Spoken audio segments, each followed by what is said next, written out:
I'm grateful to be with you as we inaugurate the Sulvec Small Reservoir Irrigation Project, or the Sulvec SRIP.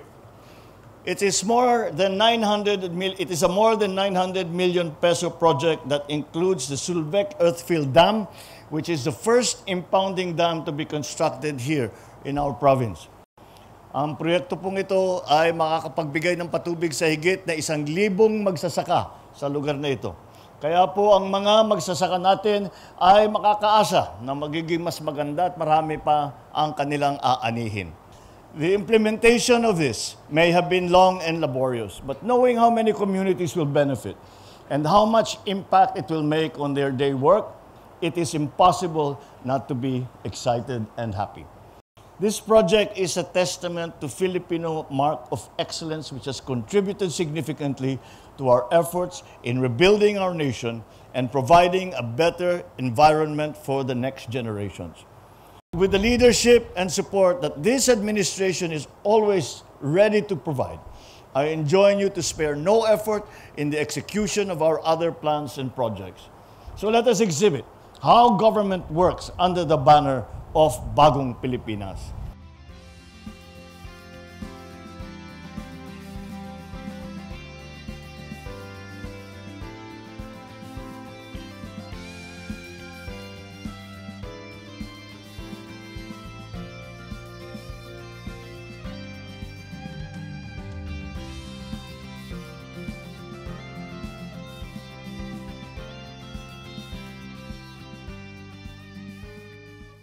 Labis po namin ikinagagala dahil po sa proyektong ito ay malaking tulong sa aming mga magsasaka.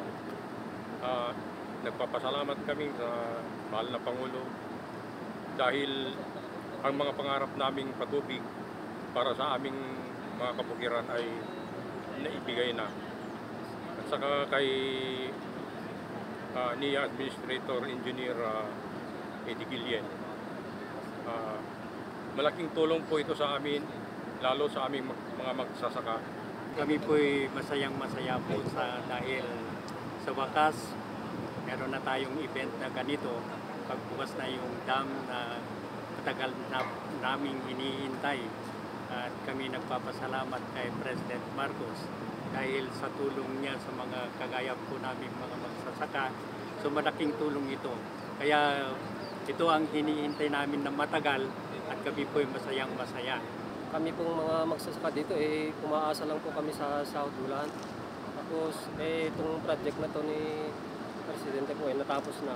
Malaking katuwaan po, ligaya po sa amin dito sa Pasukin, lalo na po mga magsasaka na kagaya namin, na sana sa ganitong sitwasyon na umangat na po sana yung mga kabuhayan namin at paragdagan po sana yung mga may tatanim namin dahil namin po ng tubig dito.